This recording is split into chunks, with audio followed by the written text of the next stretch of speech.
Bom dia, meus amados irmãos. Nós começaremos mais uma escola bíblica dominical nessa manhã de domingo e em um domingo muito especial, pois é nesse domingo que nós estamos tendo a nossa conferência de aniversário, do aniversário da Igreja Batista Regular Esperança.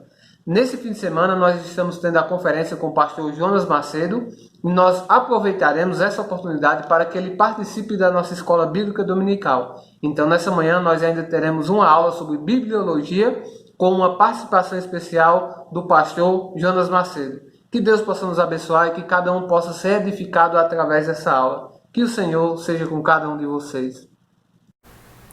Bom dia, queridos irmãos. Para mim é um enorme privilégio estar aqui nessa manhã, podendo falar um pouquinho acerca da bibliologia. Eu fui convidado pelo pastor Rondinelli para nessa manhã tratar de um assunto específico da doutrina da bibliologia, que é acerca da interpretação bíblica. Então, qual a importância da interpretação bíblica para os nossos dias? Talvez você já tenha se perguntado a respeito do porquê nós temos hoje muitas denominações. Temos denominações disso, denominações daquilo, e igrejas diferentes, mas nós só temos uma Bíblia e várias denominações. Por que isso acontece? E isso acontece por conta da interpretação bíblica, das diferentes formas de se interpretar a Bíblia. Então, nós cremos que existe uma única maneira correta de se interpretar a Bíblia. E é sobre esse assunto que nós vamos tratar essa manhã, o assunto da interpretação bíblica.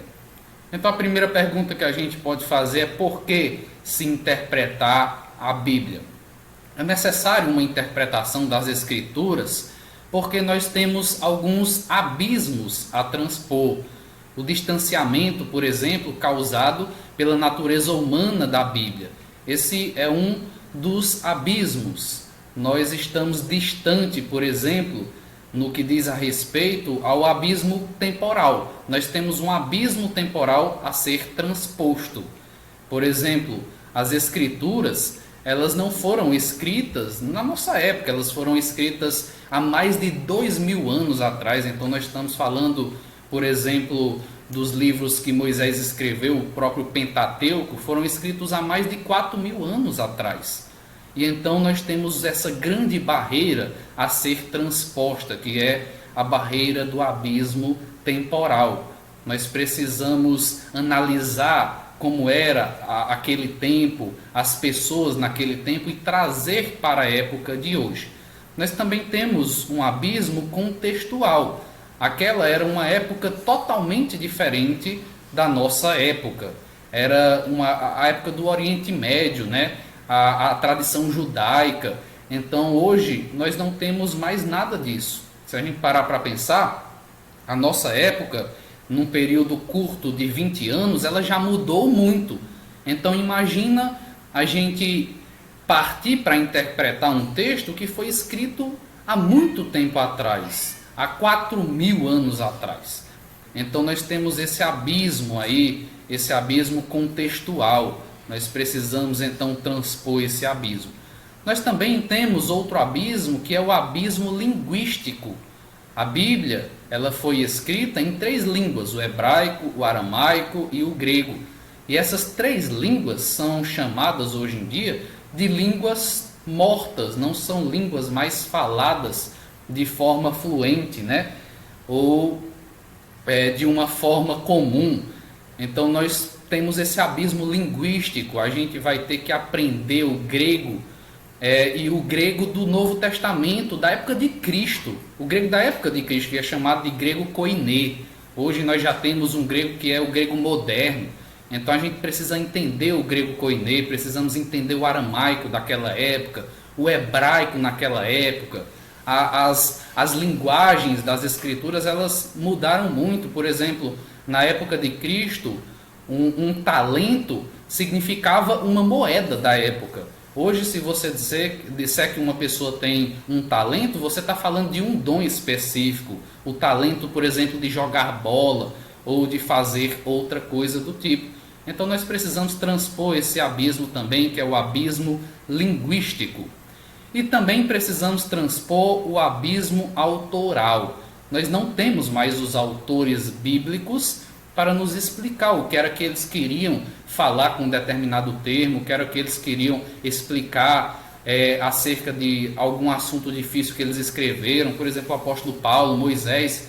Nós não temos esse privilégio, né, de voltar no tempo e perguntar para eles o que é que eles queriam falar através daquele texto bíblico. E isso é um abismo também muito difícil, mas que nós devemos transpor se quisermos interpretar as Escrituras da forma correta.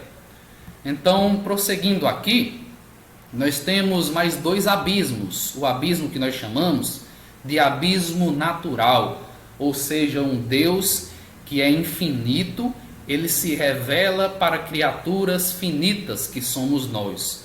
Um Deus maravilhoso, um Deus que não tem pecado, se revela para criaturas pecadoras. E então, como é que nós podemos, com toda a nossa limitação, com toda a nossa carga de pecado, nos achegar ao trono da graça desse Deus, que é um Deus soberano, que é um Deus que está acima de tudo e de todos? Mas nós também temos um outro abismo, que é o abismo pecaminoso. Deus, ele é um Deus totalmente santo. Nele não há erro, nele não há pecado nenhum. Ele, sendo totalmente santo, ele é totalmente perfeito. E sendo um Deus perfeito, ele odeia imperfeição. Sendo um Deus também santo, completamente santo, ele odeia o pecado. E aí, como é que nós, seres imperfeitos, impuros, cheios de falhas, nós podemos nos aproximar de Deus? Como é que nós, seres pecadores, nós pecamos todos os dias, podemos nos aproximar de um Deus santo, de um Deus perfeito? Isaías vai falar que desde a planta, desde da ponta do nosso pé até a nossa cabeça, nós estamos completamente contaminados do pecado. Não há nenhum justo, não há nenhum sequer. Romanos vai falar sobre isso. E então esse é outro abismo. E para resolver esses dois abismos, Calvino ele nos dá uma solução. Ele fala que a grande solução é que nós precisamos orar, mas também precisamos labutar. E aí ele vai dizer que quando nós oramos, então nós nos achegamos diante de Deus. Nós abrimos o nosso coração perante Deus. Nós nos derramamos perante Deus, nós falamos a respeito das nossas dores, e então através da oração, o Espírito Santo ele se conecta conosco e ele nos ajuda em nossa dificuldade, ele que é o nosso consolador perfeito. Mas nós também precisamos, além de orar, labutar, nós precisamos estudar, precisamos entender que Deus, ele não se revela para pessoas preguiçosas. Ele odeia os preguiçosos. Ele se revela para pessoas que labutam, que lutam. E aqui nós precisamos perceber que a vida cristã, ela é uma vida difícil, ela não é fácil. Mas nós precisamos labutar, precisamos estudar, precisamos pegar bons comentários e ler aqueles comentários, ver o que é que aqueles autores que estudaram muito as línguas originais, que estudaram muito esses abismos que a gente está vendo hoje, o que é que eles falam a respeito do texto, como é que eles interpretam esse texto, né? E nós precisamos então ter bons livros em nossas mãos para que venhamos a aprender mais das Escrituras, para que venhamos a saber de forma correta se interpretar as Escrituras. Agora, o Espírito Santo tem uma participação importantíssima na interpretação das Escrituras. A obra do Espírito na interpretação das Escrituras é que ele revela, ele inspira e ele ilumina. Então, o Espírito Santo ele se revelou a homens comuns, como eu, como você, seres pecadores, homens comuns em determinadas épocas, épocas diferentes, contextos diferentes, mas o Espírito Santo resolveu se revelar para estes homens. E então, através dessa revelação, ele inspirou esses homens comuns a escreverem tudo aquilo que Deus queria que eles escrevessem. Então eles não escreveram palavras comuns, como hoje eu ou você, nós podemos escrever um livro. Eles não escreveram um livro comum, um livro qualquer. Eles escreveram um livro divino. É como se Deus pegasse na mão de cada autor bíblico e fosse ajudando ele a escrever.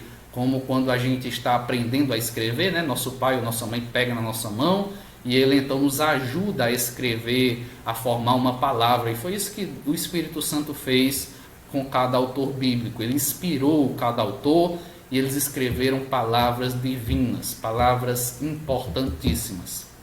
E hoje o Espírito Santo ele continua iluminando a nossa mente, o nosso coração, para que venhamos a entender a Bíblia da forma correta. E aqui é necessário entender que sem a iluminação do Espírito nós não conseguimos interpretar a Bíblia da forma correta. Sem a interpretação e a ajuda do Espírito Santo, a Bíblia se torna apenas um livro comum, não é a palavra de Deus, é um livro qualquer. E aí, nós podemos aqui até pensar que grandes ateus, estudiosos, eles estudaram as Escrituras, conheceram as Escrituras, mas eles não creem em Deus. Por quê? Porque eles não foram iluminados pelo Espírito Santo. E para eles, a Bíblia é apenas mais um livro, entre milhares e bilhões aí que tem no mundo inteiro. Então nós precisamos sempre, ao ler a Bíblia e querer interpretar, precisamos sempre orar antes. Senhor, ilumina a minha mente, o meu coração. Nós somos seres falhos, imperfeitos, a nossa mente é manchada pelo pecado, mas o Senhor nos ajuda, o Senhor ilumina a nossa mente. Então faz isso, e então Deus, Ele nos ajudará. O Espírito Santo estará iluminando a nossa mente, para que venhamos entender a sua palavra e ter uma vida mais íntima com Deus. Nós temos alguns pressupostos para se interpretar as Escrituras. O primeiro pressuposto é o pressuposto da existência de Deus. Você não pode partir para as Escrituras e querer provar a existência de Deus. Isso é um erro terrível. Por quê? Porque as Escrituras já pressupõem que Deus existe e que Deus sempre existiu. Então, quando você vai ler as Escrituras, você precisa entender que Deus ele sempre existiu antes da fundação do mundo. A Bíblia descreve isso como sendo algo óbvio. Ela nem precisa provar que Deus existe, porque para ela Deus sempre existiu. Desde antes da fundação do mundo, de Gênesis a Apocalipse, fala então de forma bem clara da existência de Deus e também da existência de Cristo, né? Vai falar sobre o Logos e tudo mais. Então nós precisamos entender que Deus sempre existiu. Isso é um pressuposto para, se você quiser interpretar as Escrituras, você já deve interpretá-las sabendo que Deus sempre existiu. Nós também temos uma revelação que nos foi dada de forma progressiva, ou seja, a revelação de Cristo, ela foi nos dada em partes. A revelação de um Messias, de um homem que viria, nos salvaria dos nossos pecados, foi dada em partes. Então, por exemplo, lá em Gênesis 3:15, nos é descrito sobre o descendente de uma mulher que pisaria sobre a cabeça do descendente de uma serpente. E então, essa foi uma parte, né? Aí, quando a gente vai lendo o Antigo Testamento, a gente vê que Cristo, ele fazia parte da aliança abraâmica. Aí mais à frente ele vai fazer parte do reino davídico, da aliança lá e da família de Davi. E então nós podemos perceber tudo isso, que a Bíblia ela não nos foi dada, a revelação bíblica, de uma forma compacta, de uma forma já rápida em si assim, e a gente já vai entender tudo. Não, ela foi nos dada de forma progressiva, por partes. Então é por isso que a gente precisa entender o Antigo Testamento, cada uma das suas partes, o Novo Testamento também, cada uma das suas partes. Por exemplo, Isaías vai falar acerca de um servo sofredor, de um Messias que nasceria de uma virgem. E aí, no Novo Testamento, Cristo ele já vem em si aqui para a terra, morre por nós e nos livra dos nossos pecados. E tudo isso faz parte de um progresso, né? Uma revelação progressiva. A Bíblia foi nos dada em partes e nós precisamos estudá-la, as partes das Escrituras, para que, estudando cada parte, venhamos a entender o conjunto completo das Escrituras.